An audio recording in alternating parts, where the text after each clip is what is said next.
आज सबसे पहले बात करेंगे देश की राजधानी दिल्ली पर मंडरा रहे सबसे बड़े संकट की। दिल्ली में बाढ़ का कहर बढ़ता ही जा रहा है। यमुना नदी खतरे के निशान से 2.25 मीटर ऊपर बह रही है। दिल्ली के निचले इलाके डूब चुके हैं। यमुना बाजार, मोनेस्ट्री मार्केट, सिविल लाइंस का इलाका इस वक्त बाढ़ की चपेट में है। यमुना नदी का पानी रिंग रोड पर आ गया है, जिसके चलते ट्रैफिक एडवाइजरी जारी की गई है। दिल्ली के कई रूट इस वक्त डाइवर्ट किए गए हैं। लोहे का पुराना पुल यातायात के लिए 2 दिन से बंद पड़ा है।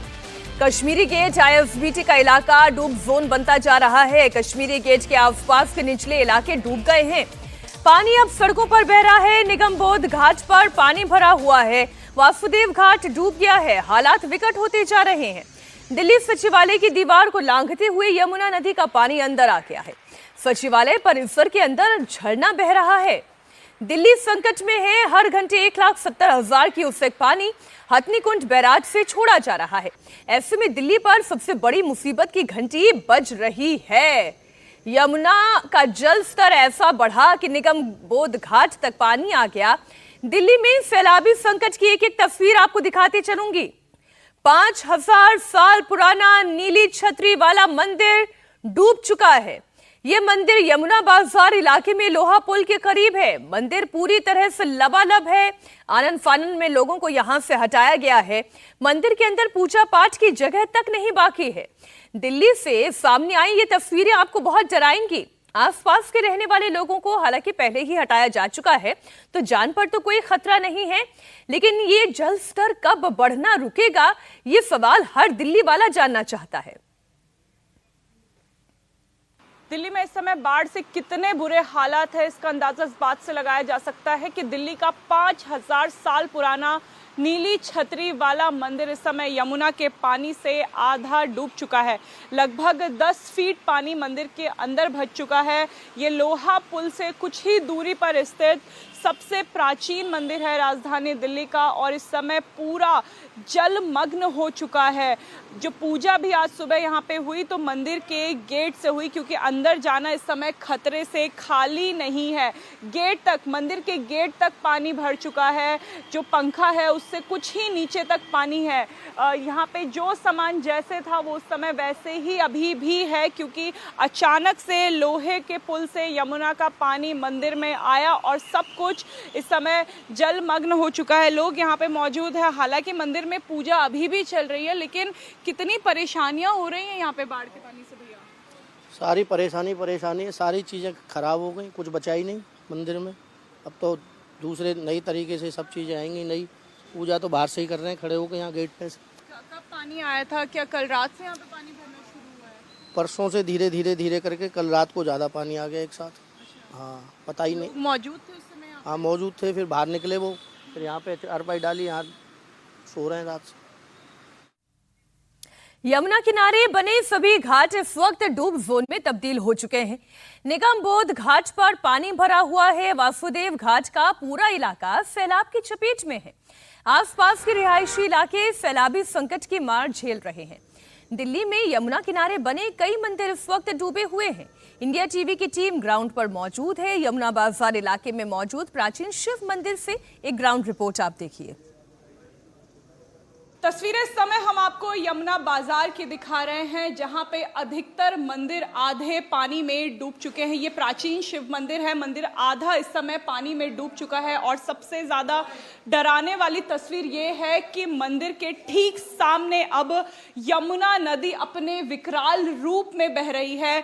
मंदिर के पुजारी अभी मंदिर में आए हैं यहाँ से मंदिर का कुछ सामान निकालने, क्योंकि जैसे ही रात को पानी भरा तो अचानक से मंदिर में पानी घुस गया। पंडित जी, किस तरीके से यहाँ पे पानी आया है कि आप लोगों को? वो प्रकृति का नियम है, पानी जब बढ़ेगा तो आएगा ही। और पानी का स्तर नीचे की तरफ, ऊपर से नीचे की तरफ पानी ढलता है, और समुद्र तक जब तक नहीं मिलता है तब तक पानी का बहाव नीचे की तरफ होता ही रहता है। और नीचे की जगह नहीं मिलता है तो ऊपर स्तर बढ़ने लगता है। इसी तरह से पानी आ गया और बढ़ गया। सब लोग परेशान है, तबाह है। दिल्ली से यमुना बाजार इलाके के ड्रोन विजुअल आपको दिखा रही हूं। पूरा इलाका देखिए पानी की चपेट में है और सैलाबी आफत के चलते दूर दूर तक टापू जैसा मंजर नजर आ रहा है। पानी निचले इलाकों को पूरी तरह से अपनी गिरफ्त में ले चुका है। यमुना बाजार इलाका सबसे ज्यादा प्रभावित जोन है।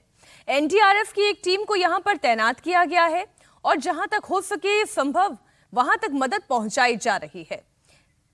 दिल्ली के कश्मीरी गेट वासुदेव घाट के आसपास का रिंग रोड इस वक्त डूबने की कगार पर है।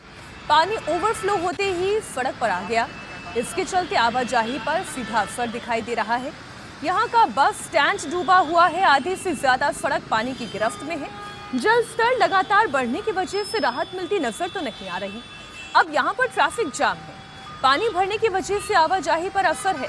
लोग जैसे ही दफ्तरों के लिए निकले, पूरी सड़क जैम पैक्ड हो गई।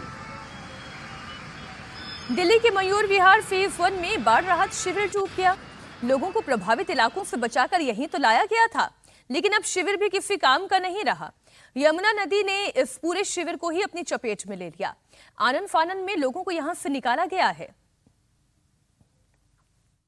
राजधानी दिल्ली में यमुना खतरे के निशान से ऊपर बह रही है। दिल्ली में बाढ़ जैसे हालात हैं।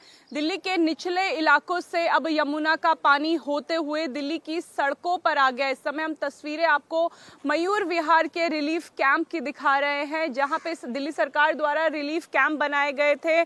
नर्सरी में रहने वाले कई हजारों परिवारों को इन रिलीफ कैंप में शिफ्ट किया गया था, लेकिन धीरे धीरे यमुना का पानी इतना बढ़ रहा है कि जो रिलीफ कैंप बनाए गए थे वहां तक यमुना का पानी पहुंच चुका है। यह पानी बहुत गंदा है, इसमें कीड़े हैं। जो लोग रिलीफ कैंप में रह रहे थे उनकी मुश्किलें अब और बढ़ रही हैं। पहले ये लोग बेघर हो चुके थे, लेकिन अब रिलीफ कैंप में जब ये आए उसके बाद यमुना का पानी आने से इन लोगों को आगे ऊंचे स्थानों पर शिफ्ट किया जा रहा है। दिल्ली में अभी कई ऐसे इलाके हैं जहां पे यमुना का पानी आ रहा है। इस समय यमुना का जल स्तर खतरे के निशान से 1.5 मीटर आगे है, यानी 207.48 इस समय यमुना नदी का जल स्तर है। लगातार कोशिश की जा रही है कि सेंट्रल दिल्ली की तरफ पानी ना आए, लेकिन जिस हिसाब से हथनीकुंड बैराज से पानी छोड़ा जा रहा है और दिल्ली में लगातार बारिश होने के कारण राजधानी दिल्ली में इस समय बाढ़ जैसे हालात बने हुए हैं और हजारों परिवार इसकी चपेट में हैं। अब दिल्ली के मोनेस्ट्री मार्केट की ये तस्वीर आप देखिए। यहाँ पर यमुना नदी का जल स्तर कितना बढ़ गया है कि धीरे धीरे पानी मोनेस्ट्री मार्केट से, यानी कि मार्केट एरिया से निकलकर अब सीधा सड़क पर आ गया है। दिल्ली के सिविल लाइंस इलाके की तस्वीरें भी आप देखें। यहाँ पर भी पानी भरा हुआ है। घर है, मकान है, सब डूब गए हैं। मंदिरों में यमुना नदी का पानी दाखिल हो गया है और ये वाकई में भयावह है। लोग ऐसी दिल्ली की कल्पना तो नहीं करते, लोग ऐसी दिल्ली में तो नहीं रहना चाहते और ना ही दिल्ली वाले वोट देते हैं ऐसी सरकार के लिए जो आपको इस पानी से निजात ना दिला सके। दिल्ली सचिवालय से कुछ डराने वाली तस्वीरें भी सामने आई हैं, वो भी आपको दिखा दें। सचिवालय की दीवार को लांघते हुए यमुना नदी का पानी अब कैंपस के अंदर दाखिल हो रहा है। दीवार पर ऐसा लग रहा है जैसे झरना बह रहा है। ये देखिए तस्वीर, ये सचिवालय की दीवार है और सचिवालय की दीवार को लांघते हुए पानी अब अंदर की तरफ आ रहा है। राजधानी दिल्ली में इस समय यमुना नदी डरा रही है। यमुना का पानी दीवारों से रिसते हुए दिल्ली की सड़कों पे आ रहा है। तस्वीरें हम आपको इस समय दिल्ली सचिवालय के बाहर से दिखा रहे हैं, जहां पे एक दीवार से यमुना का पानी होते हुए सड़कों पे आ रहा है। इस दीवार के पीछे हाथी घाट है, जिसे छठ घाट भी कहा जाता है। वहां से पानी होकर अब दिल्ली की सड़कों पे आ रही है। दीवार आप देखिए, ये ऐसा लग रहा है कोई प्राकृतिक झरना है, पर ये झरना नहीं है। इस दीवार के पीछे घाट है, घाट ओवरफ्लो हो रहा है।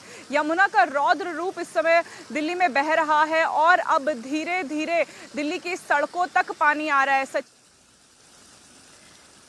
दिल्ली के कश्मीरी गेट का काफी इलाका इस वक्त डूब जोन में तब्दील हो चुका है।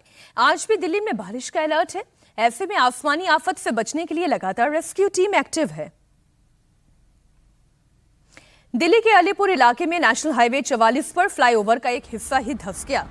तस्वीरें आप देखिए, तस्वीरें आपको हैरान करेगी। ये फ्लाईओवर है और फ्लाईओवर के इतने बड़े हिस्से में इतना बड़ा गड्ढा, कंस्ट्रक्शन क्वालिटी पर सवाल तो उठेंगे। किस तरीके से ये तैयार किया गया कि इतना बड़ा गड्ढा हो गया। ऐसी कि कौन सी बड़ी बारिश हो गई, ना कोई लैंडस्लाइड हो गई, ना कोई पहाड़ का हिस्सा टूटकर आकर गिरा हो, कितना बड़ा गड्ढा हो जाए।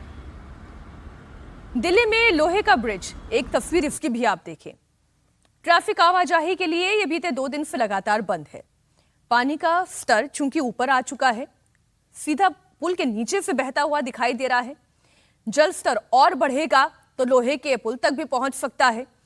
लोहे के ब्रिज पर आवाजाही बंद होने के कारण करीब 50 ट्रेनें रद्द कर दी गई हैं। हमारी संवाददाताओं की बड़ी टीम इस वक्त अलग अलग इलाकों में मौजूद है। परिस्थिति क्या है उसे खुद अपनी नजरों से कैमरे के जरिए इवैल्यूएट करने की कोशिश कर रहे हैं और लोगों से भी बातचीत कर रहे हैं। अनामिका गौड़ यमुना बाजार में है और पवन नारा भी हमारे साथ दिल्ली सचिवालय से जुड़े हुए हैं। अनामिका, इस वक्त आप कहां पर मौजूद हैं? जरा एक बार वहां की तस्वीरें दिखाएं, परेशानी बताएं।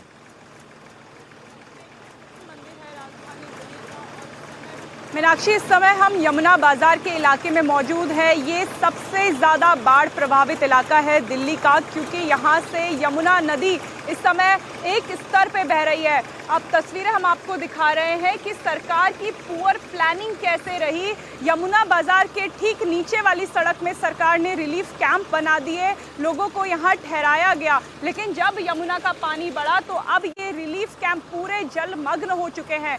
यहाँ से लोग अब शिफ्ट होकर सड़कों पे रहने के लिए मजबूर हो चुके हैं। 15 से 20 परिवार ऐसे हैं जो इस समय सड़क पे अपना गुजर बसर कर रहे हैं। बूढ़े हैं, बच्चे हैं और देखिए घुटने तक यहाँ पे पानी है। मैं अपने कैमरा पर्सन अभिजीत से कहूँगी कि ये एक अंडरपास जो यहाँ पे है उसकी तस्वीर भी दिखाइए कि किस तरीके से यहाँ पे रास्ता पूरी तरीके से बंद हो चुका है। यहाँ के लोगों के पास पीने के लिए पानी नहीं है। अगर पानी के लिए भी लोगों को जाना है तो इसी पानी से निकलते हुए, तैरते हुए। देखिए 2 लोग यहाँ पे अपने यहाँ पे एक सरकारी ऑफिस है, वाटर पंप हाउस है, यहाँ पे जाने के लिए भी लोगों को इसी गंदे यमुना के पानी से होकर गुजरना पड़ रहा है। अनामिका, आज आपकी रिपोर्ट और अभी आपको देखकर इस परिस्थिति में मुझे 2023 की अपनी खुद की स्थिति याद आ गई, जब ऐसे ही पानी को कवर मैं करने के लिए दिल्ली की सड़कों पर मौजूद थी और महसूस कर रही थी कि जो लोग वहां पर रहते हैं उनके लिए कितनी बड़ी परेशानी का सबब है। पवन, आप भी रिपोर्टिंग कर रहे थे 2023 में भी, और आज 2025 से स्थिति बदल गई हो ऐसा दिखाई तो नहीं देता। आपने 2023 का जिक्र किया। आपको बता दूं कि फिलहाल यमुना का जल स्तर 207.48 है, जो कि खतरे के निशान से ऊपर है।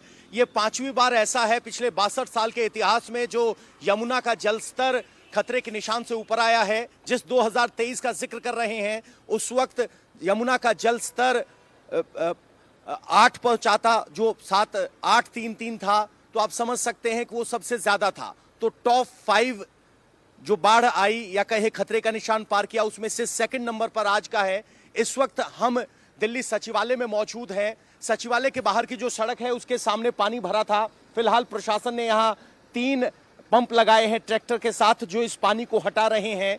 आपको अगर दिल्ली की टोपोग्राफी समझनी हो तो पूरी दिल्ली को भयभीत होने की जरूरत नहीं है। ये बाढ़ का खतरा यमुना के किनारे के इलाकों में है। यहाँ से आगे रायसीना हिल शुरू होता है जहाँ पूरी नई दिल्ली स्थित है, वो ऊंचाई का इलाका है, वहां बाढ़ का खतरा नहीं है। लेकिन यमुना के आसपास के इलाकों में 10,000 लोगों को यहां से इवैक्यूएट किया गया था। 205 मीटर वो स्तर है जहां पर इवैक्यूएशन शुरू किया जाता है और अब 207.48 स्तर है। आप समझ सकते हैं अब दिल्ली को ये उम्मीद की जानी चाहिए कि पहाड़ों पर बारिश कुछ कम हो, लेकिन हथनीकुंड बैराज से लगातार बड़ी मात्रा में पानी गुजर रहा है। पंचकुला में घग्गर नदी भी उफान पर है, यानी हिमाचल में जो पानी बरस रहा है वो गंगा के जरिए आ रहा है और यहाँ पर लोगों बात तो बिल्कुल ठीक है पवन। जम्मू कश्मीर से लेकर हिमाचल, फिर उत्तराखंड और फिर हरियाणा, दिल्ली एनसीआर का पूरा इलाका बारिशें बहुत जबरदस्त हो रही हैं और ये वो बारिश और बाढ़ है जिससे आप यकीन मानिए तकरीबन हर साल मॉनसून के महीनों में जो आप दिल्ली की स्थिति देख रहे हैं, ये बहुत ही भयावह स्थिति हर साल असम और बंगाल के लोग महसूस करते हैं। तो चुनौती सिर्फ यहाँ नहीं है, पूर्वोत्तर में भी है। बहुत शुक्रिया खैर पवन आपका और अनामिका आपका भी इस पूरी जानकारी के लिए। अब बात हो जानी चाहिए सियासत की भी। प्रधानमंत्री नरेंद्र मोदी की मां को गाली पर बिहार में घमासान मचा हुआ है। बीजेपी आज सड़कों पर उतरी है। पटना समेत बिहार के कई शहरों में इस वक्त प्रदर्शन चल रहा है। प्रदर्शन की कमान बीजेपी की महिला नेताओं ने संभाल रखी है। महिला नेता सड़क पर धरने पर बैठी है। हाथों में पोस्टर लेकर राहुल गांधी और तेजस्वी यादव के खिलाफ नारेबाजी चल रही है। बीजेपी के पुरुष कार्यकर्ता भी प्रदर्शन में शामिल हैं और कई जगह टायर जलाकर प्रदर्शन भी किया गया है। हालांकि इमरजेंसी सेवाओं को इस प्रदर्शन से बिल्कुल अलग रखा गया है। महिला ब्रिगेड की तस्वीरें इस वक्त आपके सामने हैं। राहुल गांधी के मंच से दरभंगा में प्रधानमंत्री नरेंद्र मोदी की मांग के लिए अब शब्दों का इस्तेमाल हुआ। इसके बाद बिहार की राजनीति गरमाई। बीजेपी राहुल गांधी और तेजस्वी यादव से माफी की मांग कर रहे हैं, जबकि दोनों नेताओं ने अभी तक इस पर कुछ नहीं कहा है। माफी मांगना तो दूर, महागठबंधन के नेता प्रधानमंत्री मोदी पर ही सवाल उठा रहे हैं। महागठबंधन के नेता उल्टे प्रधानमंत्री पर ही महिलाओं के अपमान का आरोप लगा रहे हैं। इतना ही नहीं, तेजस्वी यादव ने यह कहा कि मुझे भी गालियां दी गई थी और विधानसभा के अंदर गालियां दी गई थी, इस पर तो किसी ने माफी नहीं मांगी। रोहिणी आचार्य भी कुछ इसी तरीके से कह रही हैं।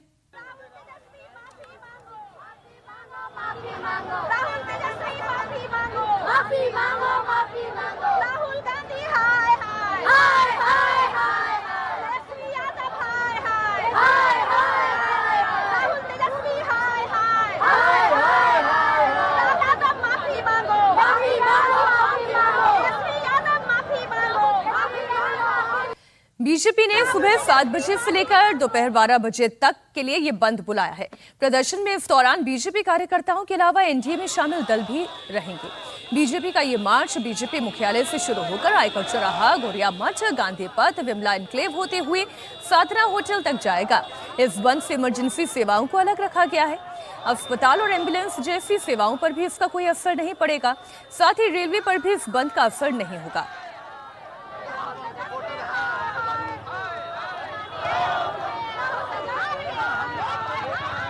अब से थोड़ी देर में पटना में बीजेपी का मार्च शुरू होगा। बीजेपी सांसद रविशंकर प्रसाद महिला नेताओं के साथ धरने पर बैठे हुए हैं। रविशंकर प्रसाद ने कहा कि प्रधानमंत्री मोदी की स्वर्गीय मां को गाली देने से बिहार के लोगों में गुस्सा है, लेकिन अभी तक राहुल या तेजस्वी ने माफी नहीं मांगी है। रविशंकर प्रसाद ने कहा कि अगर वे माफी नहीं मांगते हैं तो बिहार चुनाव में इसकी कीमत उन्हें चुकानी पड़ेगी। आप लोगों ने ऐलान किया है, क्या कहेंगे? आप देख रहे हैं हम लोग सड़कों पे हैं। अभी हम लोग कार्यालय जाऊंगा, वहां से निकलूंगा। लेकिन फिर जो मैं सवाल पूछ रहा हूं, वो यही पूछ रहा हूं, अभी तक राहुल गांधी, तेजस्वी यादव ने क्षमा क्यों नहीं मांगा? हमारे प्रधानमंत्री की स्वर्गीय माता जी मातृत्व, सरलता, त्याग की प्रतिमूर्ति, और ये स्थिति है। इतनी बेशर्मी है, इतने बेशर्म हो गए हैं। मैं आज राहुल गांधी और तेजस्वी जी को मैं चुनौती देता हूं, अगर हम लोग क्या ऐसा कोई कार्यकर्ता दूर का भी करता तो हम कहते हम कार्रवाई करेंगे और क्षमा मांगते। तेजस्वी यादव तो उल्टे ये कह रहे हैं कि इस तरह की भाषा का इस्तेमाल आप लोगों ने भी कई बार किया है। पहले मैं पूछ रहा हूं, वो स्वर्गीय माता जी है ना, वो कभी राजनीतिक में थी क्या, पॉलिटिक्स में थी क्या? और मैं गिनाना शुरू करूं, 107 बार मोदी जी को क्या क्या नहीं बोला गया। प्रधानमंत्री मोदी की स्वर्गीय मां को गाली बिहार में बड़ा सियासी मुद्दा बन गया है। पटना में धरने पर बैठे बीजेपी की महिला नेताओं का कहना है कि ये केवल प्रधानमंत्री मोदी की मां के लिए गाली नहीं, बल्कि हर भारतवासी की मां का अपमान है।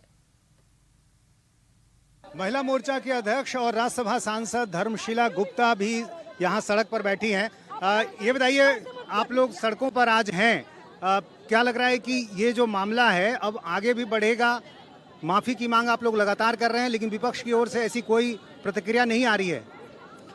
विपक्ष तो बेशरम है, नैतिकता तो है ही नहीं उसको थोड़ा भी, कि एक माँ का अपमान किया उन्होंने। और ये अपमान सिर्फ माननीय मोदी जी की माँ का नहीं है, ये देश की माँ का अपमान किया। और बिहार की हर माँ और बहन, हर बेटी के हृदय में जो उस अभद्र गाली का अपमान, उनके हृदय में प्रतिशोध की ज्वाला बन के धधक रही है। आप देख रहे हैं किस तरह से एनडीए गठबंधन के तहत हमारी हर माँ हर बहन चौखट से निकल कर आज सड़कों पे है। और राहुल गांधी, तेजस्वी यादव इतने ढेठ है, उनको माँ का मर्यादा का ज्ञान नहीं, माँ के आशीर्वाद का एहसास नहीं है। प्रधानमंत्री नरेंद्र मोदी ने 15 अगस्त को लाल किला से जो देश की जनता से वादा किया था उसे 20 दिन के भीतर ही पूरा करके दिखाया है। प्रधानमंत्री नरेंद्र मोदी ने नवरात्र और दीपावली के मौके पर त्योहारी तोहफा दिया है। जीएसटी में बहुत बड़ा रिफॉर्म किया गया। देश में अब 4 नहीं, जीएसटी के सिर्फ 2 स्लैब रखे गए हैं। यानी पहले जो 5%, 12%, 18% और 28% 4 स्लैब थे, अब उनमें से 12 और 28% के स्लैब को खत्म ही कर दिया गया। अब केवल 5% और 18% ही जीएसटी स्लैब रखा गया है। सबसे बड़ी बात यह है कि प्रधानमंत्री नरेंद्र मोदी ने आम लोगों को बड़ी राहत दी है। रोजमर्रा के घरेलू सामान पर जीएसटी या तो 0 कर दिया गया है या फिर 5% रखा गया है। जैसे पैकेट वाला दूध, छेना, पनीर, पिज्जा, ब्रेड, रोटी और इसे 0 टैक्स स्लैब में डाला गया है। यानी कि खाने पीने का ये जो सामान है उस पर कोई टैक्स नहीं लगेगा। अब पहले से ये सस्ते हो जाएंगे। शैम्पू, तेल, साबुन जैसे रोज के इस्तेमाल होने वाले सामान की बात करें तो इस पे 5% टैक्स स्लैब में शामिल किया गया है। क्या सस्ता और क्या बिल्कुल ही सस्ता, वह इस वक्त हमने आपके सामने रखा। जीएसटी स्लैब में कमी करने की वजह से ये एक राहत मिल रही है आम जनता को। तो पैकेट दूध, पनीर और छेना, पिज्जा, ब्रेड, रोटी, पराठा, खाखरा और 23 तरीके की जो दवाइयां हैं, जो जीवन रक्षक दवाइयां हैं, उन पर अब जीएसटी 0% कर दी गई है। मिडिल क्लास को भी प्रधानमंत्री नरेंद्र मोदी ने बड़ी राहत दी है। इलेक्ट्रॉनिक गुड्स की अगर बात करें तो जीएसटी जिन पर 28% थी, अब वो घटकर 18% हो गई है। एयर कंडीशनर यानी कि एसी पर पहले 28% जीएसटी लगती थी, अब उसे घटाकर 18% किया गया। तो वहीं 32 इंच से बड़ी टीवी खरीदने पर भी अब 28 की जगह 18% ही जीएसटी देना होगा। वॉशिंग मशीन पर भी जीएसटी 28% से घटाकर 18% की गई है। इसे ऐसे समझिए कि अगर पहले कोई एसी 30,000 में आप खरीद रहे थे तो उस पर जीएसटी लगने के बाद वो 38,400 रुपए में मिलता था, लेकिन अब वही एसी सामान आपको 35,400 रुपए में मिलेगा। आम लोगों को 3,000 रुपए की सीधी सीधी बचत अब हो जाएगी। इसी तरीके से आप समझिए कि जो लोग कार या बाइक खरीदना चाहते हैं उन्हें भी दीपावली और नवरात्र का ये बम्पर ऑफर मिल गया है। अगर आप पेट्रोल, सीएनजी या हाइब्रिड कार खरीदना चाहते हैं तो वो 1200 सीसी से कम की है, तो आपके लिए बड़ी खुशखबरी है। अब आपको 28% की जगह 18% ही टैक्स देना होगा। मान लीजिए कि इस कार का बेस प्राइस 5 लाख रुपए है, तो पहले आपको इसे खरीदने के लिए 6,40,000 रुपए का खर्च पड़ता था। अब आपको 5,90,000 रुपए खर्च करने पड़ेंगे। यानी कि बचत कितनी हुई? सीधी सीधी 50,000 रुपए की। डीजल कार में 1500 सीसी तक पर यह फॉर्मूला लागू होगा। अगर आप 350 सीसी से कम पावर का मोटरसाइकिल खरीदना चाहते हैं तो फिर आपको अब 28% की जगह 18% ही टैक्स देना होगा। यानी मोटरसाइकिल की बेस प्राइस 1 लाख है, तो पहले आपको 1,28,000 खर्च करने होते थे, लेकिन अब आपको 1,18,000 ही खर्च करने होंगे। 3 व्हीलर पर भी 28 की जगह 18% टैक्स देना होगा। अब इसे भी आप समझ लीजिए, हमने डेटा बड़ा तैयार किया है कि 3 लाख अगर पहले इसकी बेस प्राइस थी और खरीदने के लिए 3,84,000 रुपए का खर्च आता था, तो अब सीधे सीधे 54,000 रुपए की ही इसमें बचत आपको हो जाएगी।